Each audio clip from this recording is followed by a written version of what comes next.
आज हम आप लोगों को बाह्य ओस्मी और आंतर ओस्मी में अंतर बताएंगे, अर्थात differences between ectothermic and endothermic. तो पूरी जानकारी के लिए मेरा पूरा वीडियो लास्ट तक देखिए। चलिए शुरू करते हैं। सबसे पहले बाह्य ओस्मी में देखते हैं।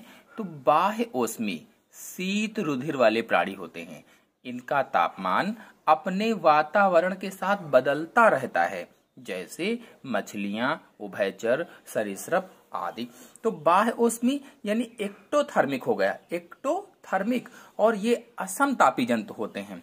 असमतापी, असमतापी शब्द का अर्थ है कि जिनके शरीर का तापमान समान न रहता हो। असमतापी यानी असमान हो, वातावरण के साथ बदलता रहता हो, उन्हें ही असमतापी जंतु कहा जाता है या बाह्य ओस्मी कहा जाता है। अर्थात इनके शरीर का तापमान वातावरण के अनुसार बदलता रहता है, मतलब इनके तापमान पर वातावरण का प्रभाव रहता है। या कह लीजिए कि इन जानवरों का तापमान वातावरण के अनुसार नियमित होता है, वातावरण के अनुसार नियमित होता है। उन्हें ही बाह्य ओस्मी कहा जाता है, जैसे मछलियां, उभयचर और सरीसृप आदि। अब आते हैं आंतर ओस्मी पर या एंडोथर्मिक पर। तो ये गर्म रुधिर वाले प्राणी होते हैं।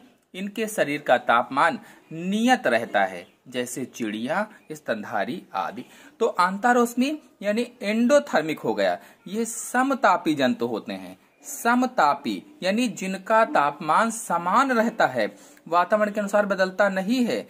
या कह लीजिए कि समतापी का मतलब है तापमान समान रहे, अर्थात जो अपने शरीर का तापमान शारीरिक क्रियाओं से नियमित कर सकते हैं, अपनी शारीरिक क्रियाओं से उसको नियमित कर लेते हैं, कंट्रोल कर लेते हैं। इन जंतुओं के शरीर का तापमान वातावरण से प्रभावित नहीं होता है। वातावरण का तापमान चाहे जो हो, इनके शरीर का तापमान उससे प्रभावित नहीं होता है। मतलब इन जीवों के शरीर का अंतःताप स्थायी रहता है। जैसे मनुष्य इसके अंतर्गत आता है, जिसके शरीर का तापमान मान लीजिए कि 37 डिग्री है, माना 37 डिग्री है, तो गर्मी में भी 37 रहेगा, बरसात में भी 37 रहेगा, जाड़े में भी 37 रहेगा। तो ये क्या हुआ? समतापी जंतु हो गए। और समतापी जंतुओं को ही आंतरोष्मी कहा जाता है या एंडोथर्मिक कहा जाता है। और बाह्य ओस्मी क्या थे? असमतापी जंतु थे, जिनके शरीर का तापमान असमान रहे, समान न रहे, वातावरण के अनुसार बदलता रहे। तो आंतरोष्मी के उदाहरण बताए गए हैं चिड़िया और स्तनधारी। स्तनधारी वर्ग में जितने भी जीव आते हैं, जितने भी प्राणी आते हैं, वो सभी स्तनधारी में आ जाएंगे और चिड़िया भी इसमें आएंगे, क्योंकि ये पक्षी वर्ग का है।